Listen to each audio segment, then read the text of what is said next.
Mesdames et messieurs, bonjour. Ici Vincent Aurélien-Lapepin. Cette semaine, à votre bulletin de nouvelles TVCL, nous plongerons dans toutes les actualités du territoire des Laurentides. Nous commençons avec la MRC d'Antoine Labelle qui a lancé son tout nouveau portail culturel, une plateforme web destinée à la culture et au patrimoine du territoire. En continuité avec le nouveau site web de la MRC lancé en septembre 2022 et s'harmonisant avec celui-ci, le portail culturel est un outil destiné à faire rayonner la culture et le patrimoine tant à l'intérieur qu'à l'extérieur du territoire. De plus, la plateforme vise à faire rayonner les talents d'ici, à faire découvrir la multitude d'événements culturels et à devenir la référence en matière de culture et de patrimoine de la MRC. Grand carrefour des informations concernant la culture et le patrimoine, le portail culturel découle des objectifs identifiés dans la nouvelle politique culturelle et patrimoniale de la MRC, notamment par son accessibilité, sa valorisation de la culture et du patrimoine, ainsi que son rayonnement. Alors que la politique culturelle et patrimoniale a été réalisée dans le cadre d'une grande démarche de concertation entre la MRC, les acteurs culturels et la population, la nouvelle plateforme web permet de répondre à certains besoins identifiés lors de consultations publiques. Conçue pour présenter l'offre culturelle et l'ensemble des événements du territoire au même endroit, le calendrier est un outil permettant aux artistes, aux organismes et aux municipalités et aux promoteurs d'inscrire à l'aide d'un formulaire en ligne leurs activités culturelles ouvertes au public. Le répertoire culturel est quant à lui destiné à devenir l'inventaire électronique des artistes, organismes et lieux culturels situés sur le territoire de la MRC. En remplissant leurs fiches, ces artistes, organismes ou propriétaires de lieux culturels pourront présenter leurs offres ou services aux usagers du portail. Ce projet est rendu possible grâce à l'appui financier du Conseil de la MRC, en plus d'une enveloppe provenant de l'entente de développement culturel conclue entre la MRC et le ministère de la Culture et des Communications du Québec. La MRC d'Antoine Labelle s'est entourée de l'agence numérique Blanco pour réaliser ce portail culturel. Blanco développe des outils numériques dédiés au secteur municipal. Grâce à son équipe multidisciplinaire, Blanco a accompagné la MRC dans la réflexion, la conception et le développement du projet, tout en assurant l'intégration des meilleures pratiques en matière de transformation numérique. Le service de gestion intégrée des ressources naturelles de la MRC d'Antoine Labelle lance un appel de projet dans le cadre du programme d'aménagement durable des forêts 2024-2025, volet intervention ciblée. Cet appel de projet se déroule jusqu'au 17 mai prochain et vise l'aménagement forestier dans la région des Laurentides. L'entente de délégation concernant la gestion du programme d'aménagement durable des forêts du ministère des Ressources naturelles et des Forêts pour la grande région des Laurentides est en voie de renouvellement. Celle-ci concerne les MRC touchés par l'aménagement forestier en territoire public laurentien, soit les MRC d'Antoine Labelle, des Laurentides, des Pays d'en Haut et d'Argenteuil. De ce fait, la MRC d'Antoine Labelle, désignée responsable de répondre au mandat de l'entente, lance cet appel de projet afin d'identifier une banque de projets régionaux admissibles au programme. Le programme d'aménagement durable des forêts, volet intervention ciblée, a entre autres pour objectif la réalisation de projets d'aménagement forestier sur le territoire des Laurentides. Dans le cadre de l'appel de projet pour l'année 2024-2025, les dossiers admissibles sont les projets permettant de documenter les différents enjeux liés aux préoccupations afin d'appuyer les décisions et les orientations reliées à la planification forestière, les projets de réalisation de travaux d'aménagement forestier sur les terres publiques intramunicipales, les projets de maintien et d'amélioration du réseau de chemins multi-usages pour les divers utilisateurs des terres, les projets d'accompagnement des initiatives et de soutien à l'organisation d'activités visant à favoriser l'aménagement forestier et la mise en valeur de la ressource forestière. Les promoteurs intéressés à déposer un projet doivent d'abord consulter le guide du promoteur et ensuite soumettre une demande en remplissant le formulaire prévu à cet effet. Les demandes complètes avant le 17 mai midi doivent être transmises par courrier électronique à aguérin@mrc-antoine-labelle.qc.ca. Le guide du promoteur et le formulaire de demande sont disponibles sur le site web de la MRC.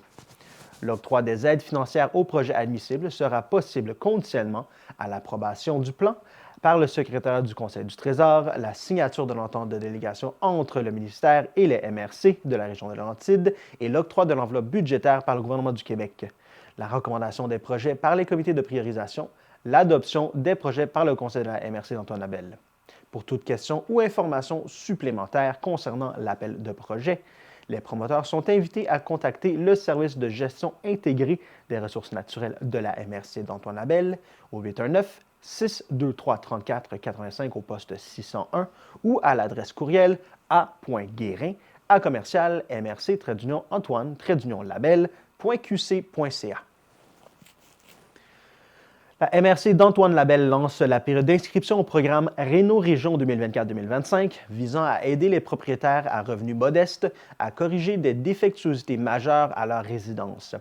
Partenaire de la Société d'habitation du Québec, la MRC d'Antoine Labelle administre sur son territoire les programmes d'amélioration de l'habitat, dont le programme Réno-Région. Celui-ci a pour objectif d'aider financièrement les propriétaires occupants à revenus modestes à effectuer des travaux visant à corriger des défectuosités majeures sur leur résidence. Pour soumettre une demande à la programmation Réno-Région 2024-2025, les personnes intéressées doivent compléter le formulaire d'inscription et le déposer à la MRC accompagné de leur compte de taxes municipales 2023. Des avis de cotisation fédérale et provinciale 2023 pour chacun des membres du ménage et de photos des défectuosités du bâtiment au plus tard le 20 mai 2024 à 17 h. Puisque les besoins en rénovation domiciliaire sont grands sur le territoire, les demandes admissibles seront évaluées par un comité en fonction des critères de priorisation des dossiers établis par la MRC. Les aides financières seront accordées en priorité aux dossiers les plus urgents. En 2023, la Société d'habitation du Québec avait alloué à la MRC un budget total de plus de 3 millions de dollars pour les programmes Réno-Région 2024 à 2025. Lors de la programmation 2023-2024, 72 ménages sur le territoire de la MRC ont bénéficié de subventions pouvant atteindre jusqu'à 25 000 dollars pour réaliser des travaux admissibles. La MRC estime qu'entre 60 à 70 ménages pourront recevoir une aide financière pendant la présente programmation. Le formulaire d'inscription téléchargeable, les critères de priorisation et les détails du programme sont disponibles sur le site web de la MRC d'Antoine Labelle. Suivant son 7e appel de dossier dans le cadre de sa politique de soutien aux organismes culturels, en janvier dernier, la MRC d'Antoine Labelle est heureuse de soutenir financièrement 5 projets culturels totalisant une enveloppe de 20 000 $.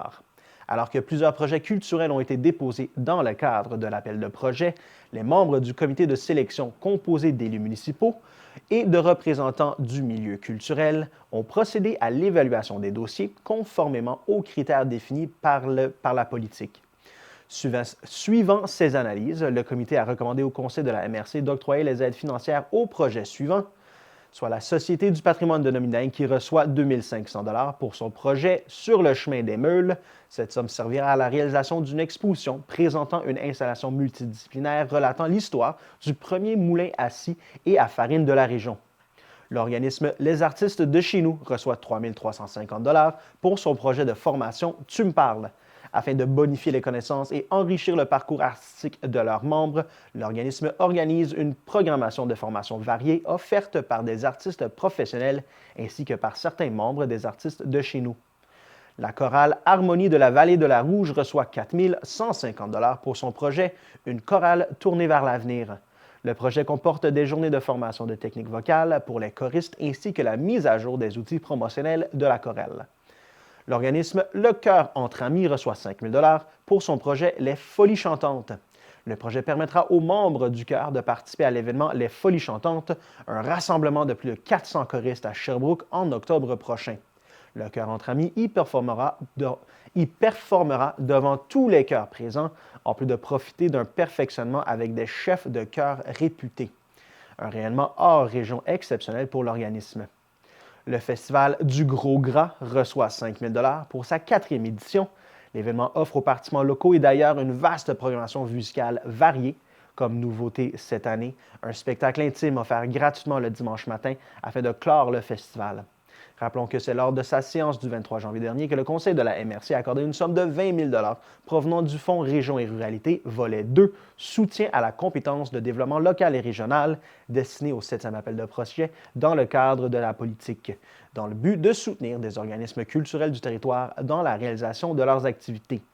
Adopté en 2017 et mise à jour en 2023 afin de répondre aux axes, orientations et objectifs de la nouvelle politique culturelle et patrimoniale, La nouvelle politique a pour mandat de soutenir et de valoriser le milieu culturel local. Elle a également pour but de répondre équitablement aux demandes d'aide financière des organismes culturels, en plus de leur offrir du soutien professionnel, technique et administratif.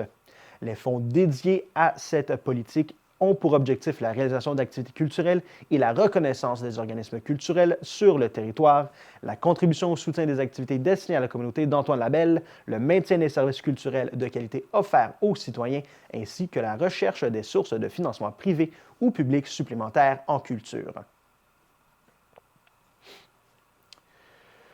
La première fiducie d'utilité sociale en matière d'habitation pour travailleurs et étudiants postsecondaires au Québec a été créée en juillet dernier par la MRC des Laurentides. Cette fiducie facilitera l'accès au logement et à la propriété au coût abordable pour les employés et étudiants établis sur le territoire de la MRC des Laurentides. Cet outil met la table pour définir, en collaboration avec les municipalités et le milieu, des possibilités de projets en habitation pour maintenant et le futur. Par sa volonté d'agir concrètement sur cet enjeu majeur, la fiducie d'utilité sociale est apparue comme la solution durable pour assurer une offre d'habitation abordable à la population à l'emploi à revenus modestes sur le territoire de la MRC. Cette fiducie permet un engagement de tous les partenaires. Elle s'adresse autant aux municipalités et employeurs qui souhaitent investir pour leurs employés qu'aux promoteurs qui désirent investir sur le territoire. Ce modèle innovant assurera que les terrains, immeubles et fonds financiers versés à la fiducie serviront exclusivement à des fins de logement abordable et ce, à perpétuité. Cela vient rassurer tout donateur, entreprises contributives et municipalités qui investiront dans cette fiducie. Aussi, la fiducie se dotera d'un bras opérant en OSLB qui aura pour mandat de gérer le parc immobilier. Dès sa création, la MRC des Laurentides a contribué financièrement à la fiducie à hauteur de 250 000 et la municipalité de Brébeuf a quant à elle fait don d'un terrain dédié à un projet d'habitation abordable. D'autres investissements sont attendus à court et moyen terme par des acteurs du territoire. La Corporation de développement économique de la MRC des Laurentides travaille en étroite collaboration et supporte la fiducie afin de définir des modèles financiers pour garantir la réalisation de ces projets immobiliers dans un proche horizon. Chapeauté par la MRC et la Corporation de développement économique, le premier comité de pratique en habitation abordable réunissait les directeurs généraux et urbanistes des 20 villes et municipalités de la MRC. Ce comité avait pour objectif de brosser le portrait actuel et futur en matière d'habitation abordable sur le territoire, partager les projets en cours pour déterminer le réel besoin en habitation abordable en fonction de la clientèle et de partager les pratiques gagnantes et les difficultés de mise en application des villes et municipalités. Au total, 8 municipalités ont des projets en logement abordable Au total, 8 municipalités ont des projets de logement abordable en cours de réalisation ou en prévision. Des terrains vacants ont aussi été identifiés dans plusieurs municipalités afin d'accueillir des projets en logement abordable. En juin 2023, le Conseil des maires de la MRC des Laurentides adoptait la composition du Conseil fiduciaire, constitué de 10 fiduciaires représentés par les maires des municipalités et de la directrice générale de la MRC des Laurentides. Leur mandat est d'une durée de 2 ans. Les bénéficiaires de cette fiducie sont la collectivité des résidents de la MRC de Laurentides dans son ensemble. Si cet enjeu vous interpelle et si vous souhaitez agir, ou si encore vous avez des besoins en logement pour vos travailleurs ou vous souhaitez contribuer à la fiducie par un don financier ou de terrain, contactez la MRC des Laurentides à npeltier@mrclaurentides.qc.ca ou au 819-326-0606 au poste 1002. Revenez-nous après la pause.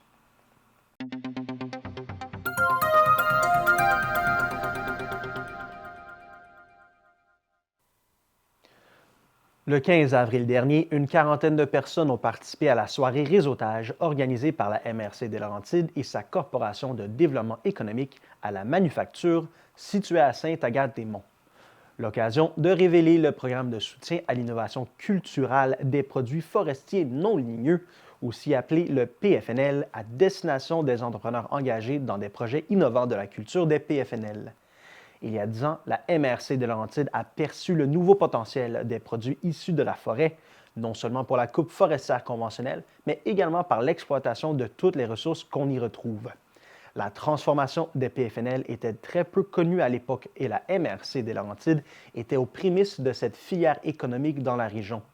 Ce nouveau créneau que représentent les PFNL s'avère une valeur ajoutée à l'économie première de la MRC, qui est le récréotourisme. C'est en 2019 que les choses sont concrétisées, notamment avec le programme gouvernemental Soutien au rayonnement des régions du Fonds Régions et Ruralités, qui s'est conclu par la tenue d'un forum régional en 2023 et la réalisation des projets grâce au financement du MAPAC.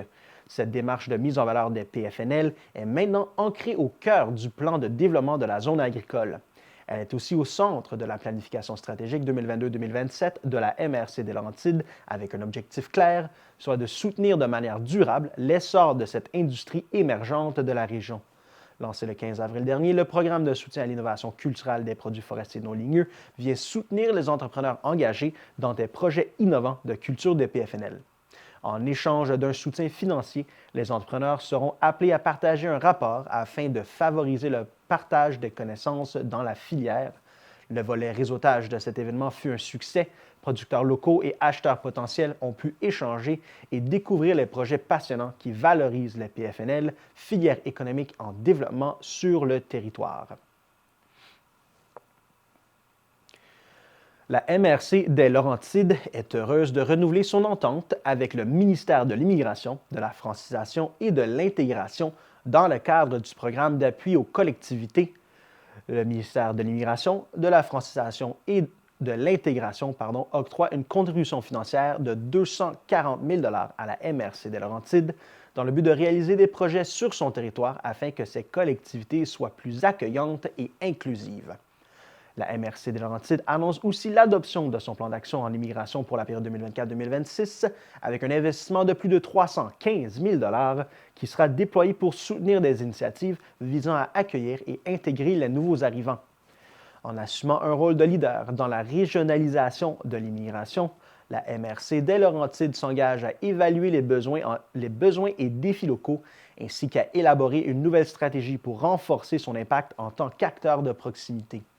La MRC des Laurentides a délégué à sa corporation de développement économique la gestion du volet immigration afin d'accompagner les acteurs socio-économiques dans leur démarche de recrutement, d'accueil et d'intégration des nouveaux arrivants. Le programme d'appui aux collectivités du ministère vise à accroître la capacité des collectivités à être plus accueillantes et inclusives. Il contribue avec d'autres programmes du ministère et d'autres programmes gouvernementaux à favoriser l'attraction, l'intégration et l'établissement durable des personnes immigrantes et d'autres minorités ethnoculturelles afin qu'elles participent pleinement en français à la prospérité du Québec. Dans le cadre de ce programme, les acteurs socio-économiques du territoire de la MRC des Laurentides réaliseront les projets suivants, soit créer des activités de sensibilisation pour les acteurs du milieu portant sur la diversité et l'inclusion interculturelle, offrir des ateliers et formations sur les enjeux liés à l'immigration, développer des outils de sensibilisation pour les acteurs socio-économiques du territoire, collaborer et participer à la mise en place d'activités interculturelles, réaliser un guide des bonnes pratiques pour l'accueil et l'intégration des personnes immigrantes. Cette action s'inscrit aussi dans la continuité de la stratégie emploi, un plan d'action collaboratif axé sur l'attraction, le recrutement et l'intégration et la rétention des travailleurs pour atténuer les répercussions de la pénurie de main-d'œuvre dans la région de la MRC des Laurentides. Favoriser un environnement accueillant et inclusif pour la diversité ethnoculturelle est un catalyseur essentiel pour la réalisation des objectifs de cette stratégie. Si vous souhaitez en apprendre davantage sur les initiatives en cours pour favoriser l'accueil, l'intégration et l'établissement des personnes immigrantes sur le territoire, vous êtes invité à communiquer avec Isabelle Plouffe, conseillère aux entreprises, au 819-681-3373 au poste 1409 ou d'écrire à emploi@commercial-cde-mrc-laurentide.org. À la suite du lancement de l'appel à projets dans le cadre du volet 2, la MRC de Laurentides annonce l'octroi de subventions totalisant 100 000 $ afin de supporter la réalisation de 12 projets visant l'amélioration des milieux de vie sur son territoire, le tout dans le cadre du Fonds Régions et Ruralités. Cet appel à projets est issu d'une entente avec le ministère des Affaires municipales et de l'Habitation.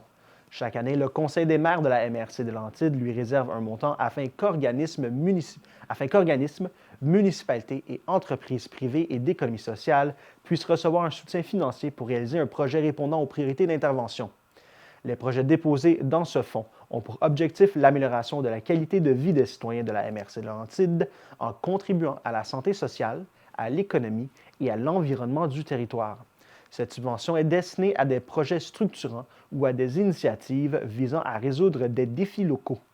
21 projets ont été présentés par des organismes et des municipalités locales du territoire, représentant un montant total de demande de financement à 308 343 $. Outre les priorités d'intervention, les projets devaient également répondre aux principes de la politique de soutien aux projets structurants pour améliorer les milieux de vie du territoire de la MRC des Laurentides. Parmi ces 21 propositions, 12 projets admissibles ont fait l'objet d'une recommandation favorable pour l'attribution d'une aide financière par le Conseil des maires de la MRC des Laurentides. Ces projets ont démontré leur engagement envers l'amélioration du niveau de vie de la population de la MRC des Laurentides. Transport adapté et collectif de Laurentides est fier d'annoncer que l'achalandage est bien revenu à des niveaux pré-pandémiques dans son service de transport collectif par autobus, l'Inter des Laurentides. En effet, l'Inter a terminé l'année 2023 avec 137 231 passages, ce qui dépasse l'achalandage enregistré en 2019. Un nouvel aller-retour vers Saint-Jérôme à partir de Mont-Tremblant à 11 h s'est même ajouté à l'horaire le 29 janvier dernier. Ce nouveau départ était fort demandé par les usagers et viendra combler un trou de service dans l'horaire, mentionne Stephen Perrault, maire de Lac-Supérieur et président du conseil d'administration de TACL. Le taxibus, service de taxi collectif, connaît une popularité sans précédent dans la MRC de Laurentides, où la demande est en forte hausse avec 7 577 déplacements effectués. Dans la MRC des Pays d'en haut, une légère hausse a été constatée, terminant l'année avec 2 285 transports. La directrice de TACL, Marie-Claude Baudet, explique que plusieurs facteurs entrent en ligne de compte. Elle mentionne que de nombreuses personnes en provenance de milieux urbains ont profité du contexte de la pandémie pour aménager dans la région. Elle ajoute que bon nombre de ces personnes ont comme habitude d'utiliser les services de transport collectif pour se déplacer et s'attendent par le fait même à un certain niveau de service. L'année 2024 sera sous le signe des avancées technologiques. L'équipe de TACL prévoit rendre accessible le paiement en ligne cette année. L'équipe analysera aussi comment optimiser les services de taxibus. La MRC des Pays d'en haut a annoncé la nomination de Mylène Perrier à titre de directrice générale et greffière trésorière lors de la séance du 9 avril dernier. Mme Perrier cumule plus de 10 ans d'expérience comme gestionnaire, actuellement en poste en tant que directrice générale adjointe à la MRC des Laurentides. Elle a notamment travaillé pour le CI3S des Laurentides et à la ville de Sainte-Agathe-des-Monts en développement économique, ce qui lui donne une variété d'expériences et une bonne connaissance du territoire. Elle possède un baccalauréat en relations publiques ainsi qu'un MBA. Son expérience de plus d'une décennie comme gestionnaire et son expertise en gestion de projets, optimisation des processus, planification stratégique et mobilisation d'équipes performantes seront certainement des atouts pour la MRC. Sa carrière réussie dans le secteur public témoigne de ses capacités à exceller dans divers domaines et à relever des défis avec succès.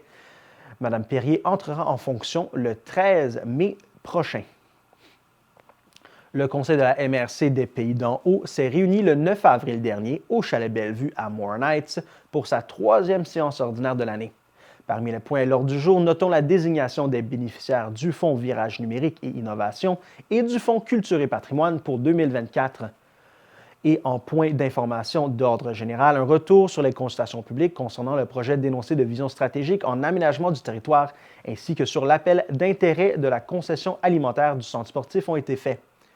Lors de la séance, le conseil de la MRC a accordé des subventions totalisant 11 364 $ pour 2 entreprises qui avaient été recommandées par le comité de sélection tenu la semaine précédente. Notons que pour l'année financière 2024, une somme de 60 000 $ est disponible pour les entreprises du territoire désirant obtenir de l'aide financière à des fins de transformation numérique. Rappelons que l'appel de projet lancé en janvier auprès des entreprises du territoire en est un en continu et que ces dernières peuvent faire une demande en tout temps. C'est dans le cadre du Fonds Culture et patrimoine que le conseil de la MRC a octroyé une aide financière totalisant 72 000 $ à 10 promoteurs de projets culturels ou patrimoniaux. En point d'information d'ordre général, le Conseil de la MRC tenait à revenir sur les consultations publiques qui se sont tenues pour élaborer le projet d'énoncé de vision stratégique en aménagement du territoire, première étape nécessaire qui se déroule dans le cadre de la révision du schéma d'aménagement et de développement du territoire. La MRC s'appliquera à apporter des modifications au projet d'énoncé de vision stratégique en vue de son adoption par le Conseil de la MRC. Cette étape est cruciale car la vision retenue orientera les travaux du schéma à réaliser. Le ministère des Transports et de la Mobilité durable informe les usagers que des travaux de réfection seront effectués sur l'autoroute 15 dans les deux directions entre les kilomètres 69 et 80 dans les municipalités de Sainte-Adèle, Val-Morin et Val-David.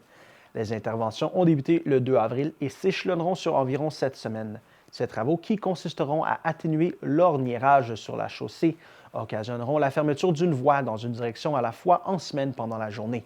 Des fermetures ponctuelles de bretelles d'accès et de sortie seront également requises. Les entraves de ce sentier pourraient entraîner des ralentissements sur l'autoroute aux heures de pointe. Le ministère remercie les usagers pour leur collaboration lors de la réalisation de ce projet qui permettra d'améliorer la sécurité routière et le confort de roulement. Afin de connaître les détails de ce chantier, les automobilistes sont invités à consulter Québec 511, un outil pratique pour planifier adéquatement leurs déplacements. Prenez note que la durée des travaux et les entraves peuvent être modifiées en raison de contraintes opérationnelles ou des conditions météorologiques. Revenez-nous après la pause.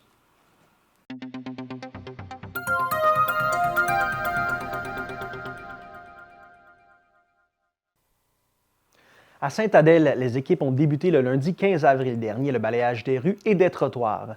4 balais mécaniques en sous-traitance seront à l'œuvre 6 jours par semaine, du lundi au samedi, débutant dès 7 heures le matin, afin de procéder le plus rapidement possible au nettoyage des rues. Des balais de rue s'ajouteront le jour, de même qu'un balai pour les trottoirs, afin de minimiser les désagréments. Le ramassage des amas de terre, de poussière ou de sable sera effectué pendant la journée. La Ville mettra tout en œuvre pour effectuer le nettoyage des rues et des trottoirs le plus rapidement possible et la Ville souhaite que cette première étape du grand nettoyage du printemps soit terminée pour la première semaine complète de mai. Rappelons toutefois que le territoire de Sainte-Adèle compte plus de 125 km de voies de circulation pavées et que la durée de l'opération de balayage dépend notamment des conditions météorologiques puisqu'il est impossible de procéder au balayage de rue lorsqu'il pleut. Par ailleurs, dans le but de faciliter le travail des intervenants, la Ville demande aux citoyens de respecter quelques consignes, soit ne pas mettre de la pierraille, de sable et des débris dans la rue. Vous pouvez disposer de ces matières au garage municipal où des employés vous indiqueront où les placer.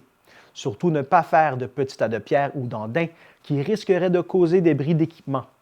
Ne pas mettre la pierre ou le sable dans les bacs à déchets. Cette pratique entraîne des risques de bris des bacs roulants, mais aussi des véhicules utilisés pour la récupération des matières résiduelles. Le premier épandage de l'abat-poussière sur les routes en gravier et les stationnements municipaux sera ensuite effectué. Cette opération consiste à épandre un taux d'abat-poussière recommandé sur une largeur de 4 mètres au centre de la route. L'épandage d'abat-poussière sur les routes non revêtues a pour but de préserver l'humidité du sol afin d'enrayer le plus possible le soulèvement de particules poussiéreuses causées par la circulation de véhicules ou le vent. Certifié conforme par le Bureau de normalisation du Québec, le produit utilisé par la Ville est à base de chlorure de calcium et répond aux normes ministérielles en termes de préservation de l'environnement. La période d'efficacité du produit est évaluée à environ 6 semaines, une durée qui varie selon différents facteurs tels l'achalandage, les conditions météorologiques ainsi que les opérations d'entretien et de nivellement effectuées sur la route. Le marquage de la chaussée devrait commencer, selon les prévisions actuelles, au début du mois de mai, après le balayage des rues. Cette étape est une durée approximative d'1 mois. Lors de cette opération, les équipes effectueront le marquage des lignes médianes, des lignes d'arrêt, des traverses de piétons, des espaces de stationnement sur la rue et dans les stationnements municipaux, en plus de voir à l'entretien et à la réparation de la signalisation. La Ville tient à rappeler que le marquage de la chaussée du boulevard de Sainte-Adèle et du chemin Pierre-Pellado relève du ministère des Transports du Québec. Soucieuse de toujours bien servir les citoyens, la Ville met tout en œuvre pour respecter son calendrier d'entretien. Cependant, il peut arriver que certains travaux soient remis à plus tard ou que la durée et la fréquence des opérations varient en fonction d'imprévus ou des conditions météorologiques. La municipalité de Val-David invite les artisans professionnels et de la relève à soumettre leur candidature d'ici le 7 juin afin de se prévaloir d'un emplacement au Salon des artisans de Val-David. La 14e édition de cet événement aura lieu au cœur du village de Val-David les 30 novembre et 1er décembre prochains. Ce rendez-vous très attendu en vue des festivités du temps des fêtes constitue une vitrine exceptionnelle pour les artistes et artisans de la région. Ils auront l'opportunité de bénéficier de la renommée culturelle du village ainsi que d'un afflux exceptionnel de visiteurs. L'événement réunira une trentaine d'artisans de divers horizons, exposant et vendant leurs créations dans les lieux suivants: la salle Athanase David au 2490 rue de l'Église et au pavillon Maurice Monti au 2492 rue de l'Église. Pour poser une candidature, les artistes et artisans doivent soumettre leur dossier avant le 7 juin à l'adresse secrétariat@commercialvaldavid.com ou en personne au 2490 rue de l'Église. Seuls les dossiers complets et soumis avant la date limite sont considérés. Pour toute information supplémentaire, contactez le service des loisirs de la culture à secrétariat@commercialvaldavid.com ou au 819-324-5678 au poste 4228. La municipalité de Val-David invite les artistes et artisans de la région à poser leur candidature afin de réserver un espace dans la charmante allée des créateurs qui prendra vie au cœur du village toutes les fins de semaine du 8 juin au 14 octobre. Située à l'extérieur, juste à côté du centre d'exposition, l'allée des créateurs permet aux artistes et artisans d'avoir un espace pour exposer et vendre leurs créations uniques. Elle constitue une vitrine de choix pour ces derniers qui pourront bénéficier d'un achalandage exceptionnel de visiteurs pour faire découvrir leur passion, leur savoir-faire et toute leur créativité. Pour poser leur candidature, les artistes et artisans doivent soumettre leur dossier avant le vendredi 3 mai à l'adresse secrétariat@commercialvaldavid.com ou en personne au 2490 rue de l'Église. Uniquement les dossiers complets et soumis avant la date limite seront considérés. Tous les artistes et artisans sont invités à présenter un dossier. Toutefois, les emplacements disponibles seront attribués en priorité aux résidents de Val-David qui satisferont les critères de sélection. Le formulaire d'appel de dossier est disponible sur le site de valdavid.com sous l'onglet Publications/Culture. Val-David a entrepris des travaux de rinçage unidirectionnel sur le réseau d'alimentation en eau potable. Ces travaux d'une durée de 6 à 8 semaines, réalisés par le service des travaux publics, visent à améliorer à la fois la sécurité en cas d'incendie et la qualité de l'alimentation en eau potable du réseau d'aqueduc municipal. Ils permettent également d'augmenter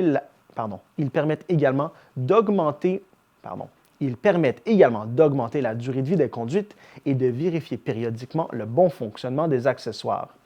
Le résultat escompté devrait se traduire par un nettoyage complet de toutes les traces de rouille dans les conduites principales et secondaires du réseau de distribution ainsi que par une augmentation progressive des pressions et des débits. Ultimement, ces travaux permettront aux employés du service des travaux publics d'ouvrir les bornes fontaines en tout temps sans provoquer de turbulences dans les conduites pouvant entraîner une coloration de l'eau. Conséquemment, il peut y avoir une baisse de pression d'eau accompagnée ou non d'une coloration rougeâtre. Cela peut occasionner certains désagréments, dont des taches sur les tissus lors du lavage des vêtements. Même si elle peut être consommée sans danger, il serait préférable de ne pas boire cette eau colorée. Si votre eau est colorée, la municipalité vous conseille d'ouvrir les robinets d'eau froide et de laisser l'eau s'écouler jusqu'à ce qu'elle devienne incolore. Comme il s'agit d'une opération d'envergure, l'eau colorée peut se présenter à divers intervalles dans tous les secteurs visés. Il est recommandé d'effectuer votre lessive entre 18h et 7h30 pendant la période des travaux qui concerne votre secteur.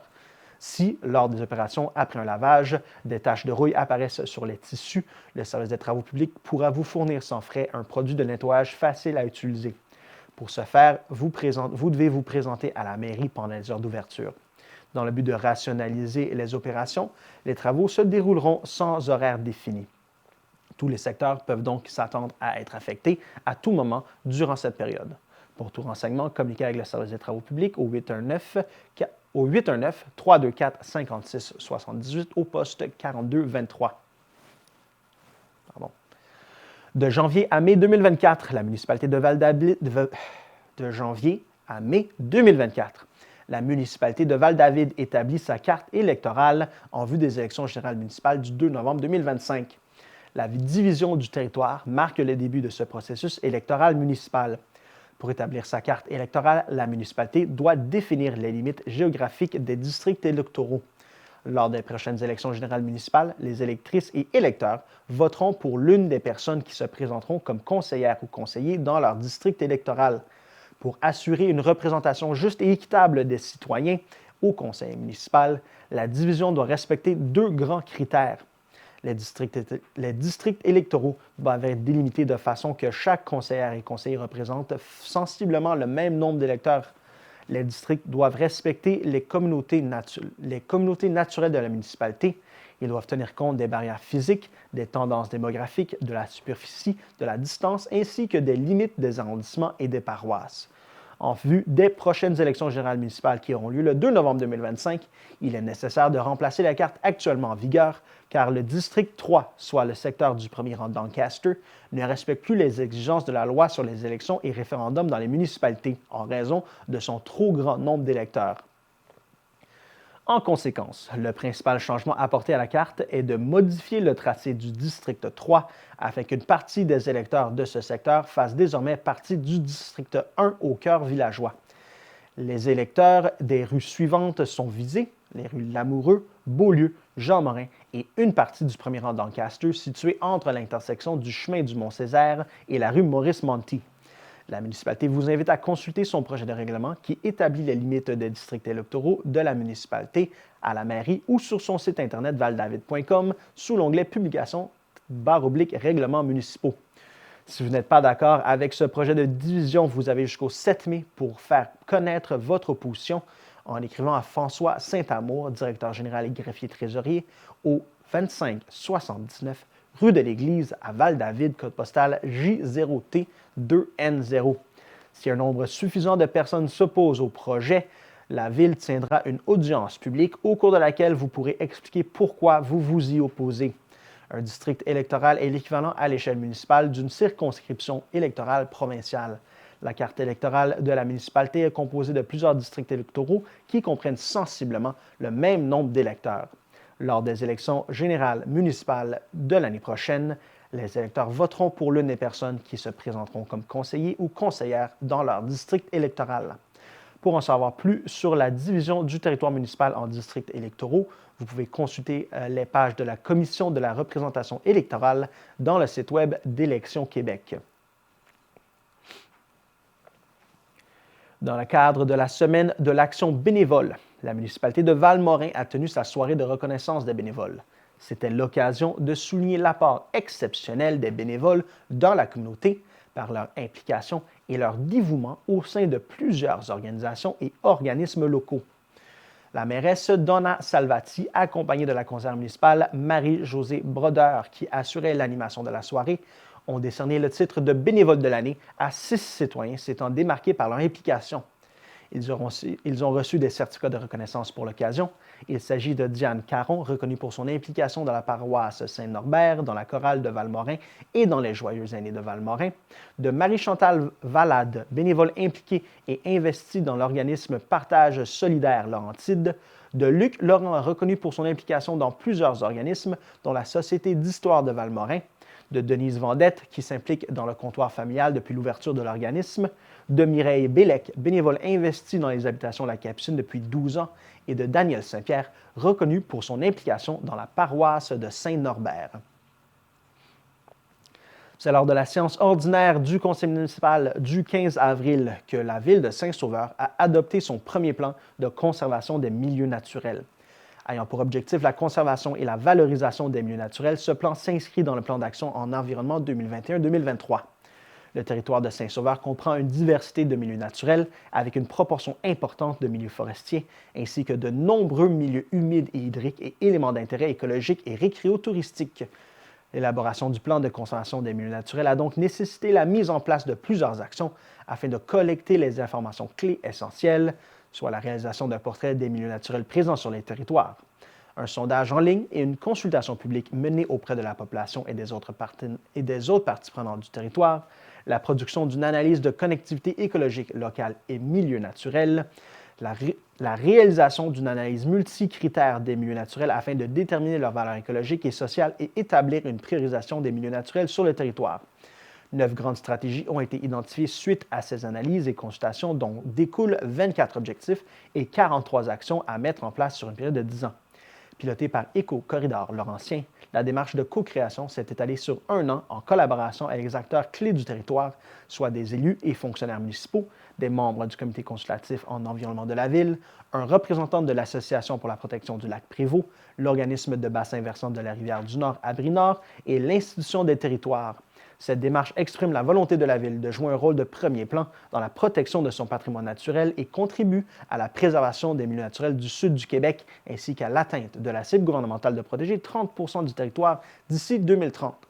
Le maire Jacques Ariépi mentionne que dans un contexte de double crise mondiale, soit celle des changements climatiques et du déclin de la biodiversité, la ville souhaite faire sa part avec l'adoption et la mise en œuvre de ce plan audacieux et innovateur. À Saint-Sauveur, en raison de la présence de milieux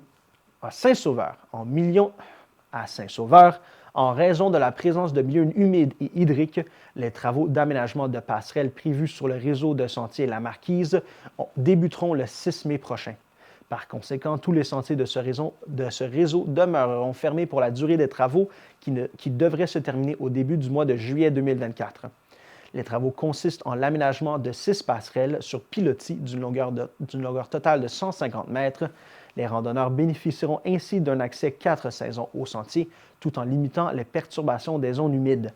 Lorsqu'elle sera connue, la date de réouverture des sentiers vous sera communiquée par la Ville. À Saint-Sauveur, le règlement 581-2023 régissant la distribution d'objets de plastique à usage unique est entré en vigueur. En octobre 2023, le conseil municipal adoptait ce règlement pour réduire l'usage et surtout l'acheminement des objets de plastique à usage unique vers les sites d'enfouissement. Au cours des 6 derniers mois, plus de 130 commerces de détail, restaurants et événements du territoire ont eu l'occasion de bénéficier d'un accompagnement du service de l'environnement et du développement durable afin de se tourner vers des options plus durables répondant aux besoins de leur clientèle. Pour rappel, le règlement interdit d'offrir, de distribuer ou mettre à disposition des consommateurs les objets de plastique à usage unique suivants: les sacs d'emplettes, les assiettes, les bols, les contenants, les couvercles, les tasses, les verres, les bâtonnets, les pailles et ustensiles. Les objets de plastique visés incluent ceux en plastique oxo-biodégradable, oxo-fragmentable, biodégradable et compostable. Outre cette interdiction générale, certaines exceptions s'appliquent, soit les sacs d'emplettes réutilisables, les sacs composés de plastique utilisés à des fins d'hygiène pour contenir des produits alimentaires tels que la viande, la volaille ou le poisson, les sacs en plastique distribués par un établissement commercial offrant le service de nettoyage à sec, les sacs de plastique contenant du matériel publicitaire dans le cadre d'une distribution porte-à-porte, les emballages industriels et sacs de plastique compostables utilisés pour la disposition des résidus alimentaires et des excréments d'animaux dans les bacs et conteneurs de collecte sélective prévus à cet effet. Les informations relatives au règlement ainsi que les solutions de rechange au plastique à usage unique demeurent disponibles au vss.ca/plastique. Pour obtenir de plus amples renseignements à propos du règlement, les citoyens et citoyennes sont invités à joindre le service de l'environnement et du développement durable au 450-227-0000, au poste 2600 ou à environnement@vss.ca. Revenez-nous après la pause.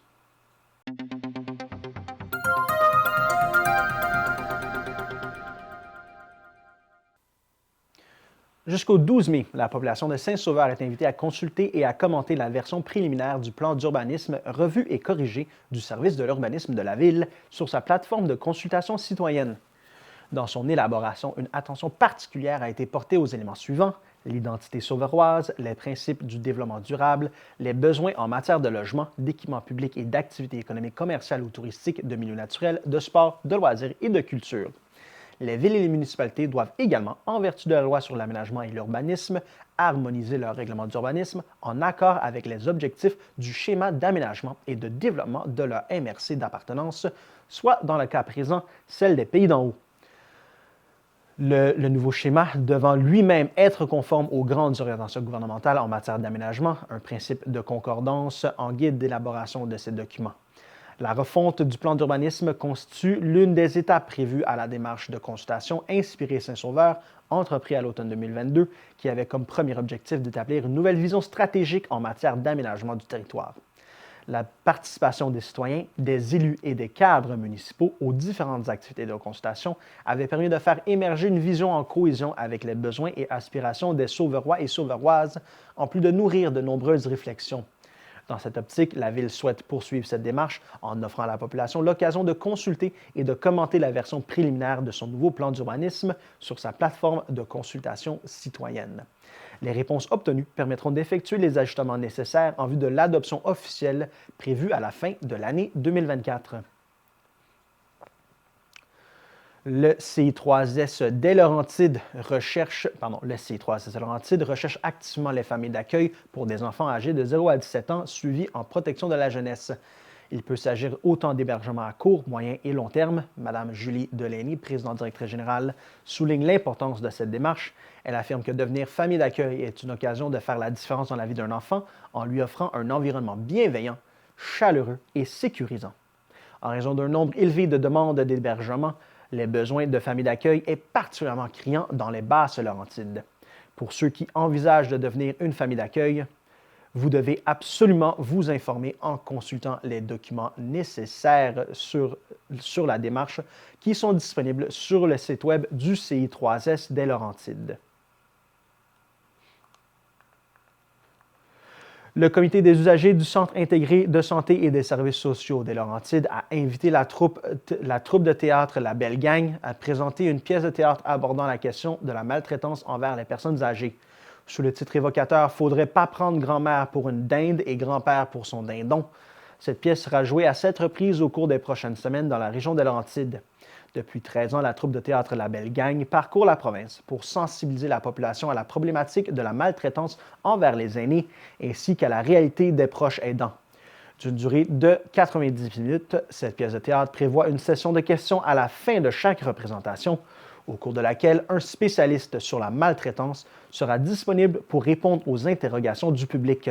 Julie Delaney, présidente directrice générale du CI3S Laurentides, mentionne que la maltraitance envers les personnes aînées ou vulnérables est un problème complexe qui, malheureusement, touche certaines familles. Elle ajoute que la sensibilisation à ce sujet est essentielle pour prévenir et détecter les cas de maltraitance. Pour obtenir de plus amples informations sur les lieux et les dates des représentations de la pièce, ainsi que sur les activités du comité des usagers du Centre intégré des Laurentides, visitez le www.santélaurentide.gouv.qc.ca dans la section « À propos de nous » dans l'onglet « Comité des usagers ». L'exposition Ressouvenance de l'artiste brégeoise Marie-Josée Lebel prendra place jusqu'au 9 juin à la salle Alphonse Desjardins, située au 1145 rue de Saint-Jovite. Ce projet a fait suite à son exposition Trame-Laurentienne présentée en 2020 et s'inscrit dans la poursuite de son travail en recherche et création au sujet de l'occupation du territoire et de la conservation du patrimoine dans le paysage. Avec Ressouvenance, l'artiste se questionne plus précisément sur l'étalement urbain et les actions politiques et économiques qui s'y rattachent. En prenant acte de ce qui l'entoure, comme les vestiges patrimoniaux, le passage du temps, les échos de la population et de leur histoire dans le paysage, Mme Lebel fait une nouvelle lecture de la transformation et de l'évolution des espaces. Par ses œuvres qui allient les nouvelles technologies et les techniques ancestrales de la gravure, elle souhaite stimuler une prise de conscience collective autour de la question du développement territorial, ouvrir le dialogue et surtout faire œuvre utile de ressouvenance. Cette exposition est rendue possible grâce à l'entente de développement culturel conclue entre la Ville de Mont-Tremblant et le ministère de la Culture et des Communications du Québec. Devant l'augmentation du nombre de bateaux et la puissance croissante des moteurs, le lac Duhamel fait l'objet de multiples conflits d'usage depuis le début des années 2000. Consciente des problématiques persistantes rencontrées par les usagers et usagères du lac Duhamel, et dans le but de garantir la sécurité et la préservation de l'environnement, la Ville de Mont-Tremblant a initié des actions dès le début de l'année 2020 pour trouver des solutions pérennes à cette situation. Malgré l'instauration d'un code courtoisie en 2021 qui s'est révélé inefficace, la Ville a jugé nécessaire de solliciter l'intervention de Transport Canada pour instaurer des restrictions à la navigation en vertu du règlement sur les restrictions visant l'utilisation des bâtiments selon la loi de 2001 sur la marine marchande. À la suite des consultations menées par Transport Canada à la fin de l'année 2022 et à la publication dans la Gazette du Canada au printemps 2023, les nouvelles restrictions applicables au lac Duhamel ont été officiellement adoptées et publiées dans la Gazette du Canada à la fin de septembre 2023. Ces nouvelles mesures se présentent comme suit, soit l'imposition d'une vitesse maximale de 10 km/h à 60 mètres au moins des rives, la limitation de la vitesse maximale à 30 km/h sur le reste du lac, l'interdiction d'utiliser un bâtiment pour tirer une personne sur tout équipement sportif récréatif, l'interdiction d'utiliser un bâtiment pour permettre à une personne de pratiquer le surf sur vagues de sillage. Des panneaux de signalisation seront installés en bordure du lac vers le début du mois de mai afin de sensibiliser les usagers aux nouvelles restrictions en vigueur. La surveillance et l'application du règlement seront assurées par les patrouilleurs et patrouilleuses de la Sûreté du Québec. Une soirée d'information a été tenue le 23 avril dernier. Elle a permis d'informer tous les usagers des nouvelles restrictions. À Mont-Tremblant, des travaux de remplacement auront lieu cette année pour préserver l'intégrité du revêtement extérieur de l'aréna Gilles Cadieux en raison de sa dégradation rapide et apparente. Dans cette optique, un contrat de gré à gré a été octroyé à Aluminium J. Clément au montant de 64 442 taxes en su pour la réalisation des travaux permettant de remplacer le revêtement actuel par du recouvrement d'aluminium, garantissant ainsi sa durabilité pour les années à venir. La Ville de Mont-Tremblant procédera également au remplacement des modules de jeu du parc du Voyageur. Ces infrastructures, très appréciées par la famille de la région, sont situées à proximité de la piste multifonctionnelle Le Petit Train du Nord, au coin des rues Labelle et Coupal. Les nouveaux aménagements seront réalisés grâce à une contribution d'Hydro-Québec de plus de 84 000 dans le cadre de son programme de mise en valeur intégrée.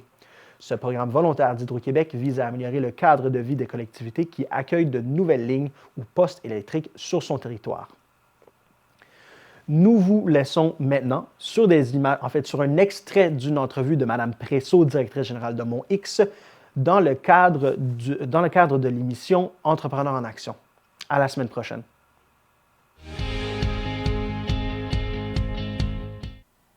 J'accueille en studio Mme Marie-Ève Presso, qui dirige l'incubateur MonX à Mont-Tremblant. Bonjour et bienvenue. Bonjour.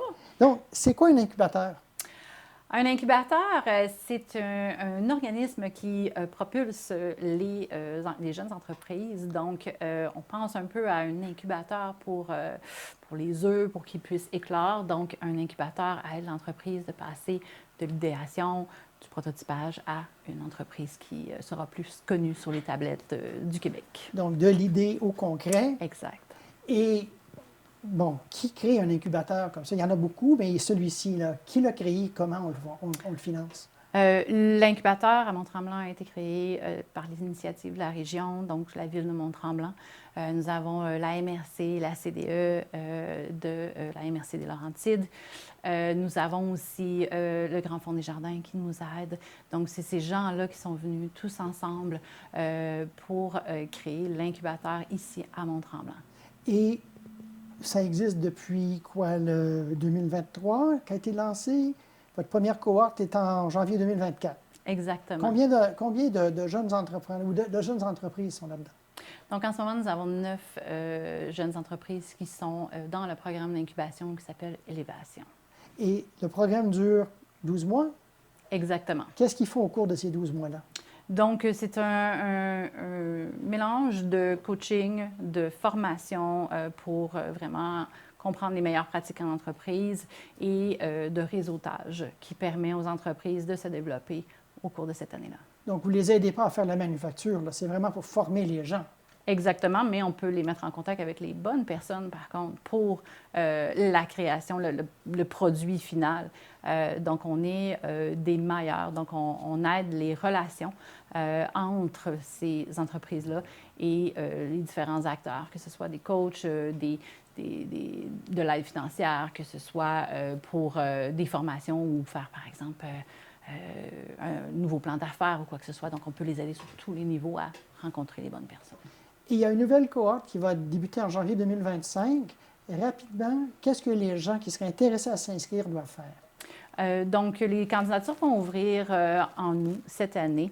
Il y aura quelques mois là, pour pouvoir faire application. Nous allons aussi offrir une séance en vidéo pour informer les gens comment ça fonctionne, qu'est-ce que ça veut dire.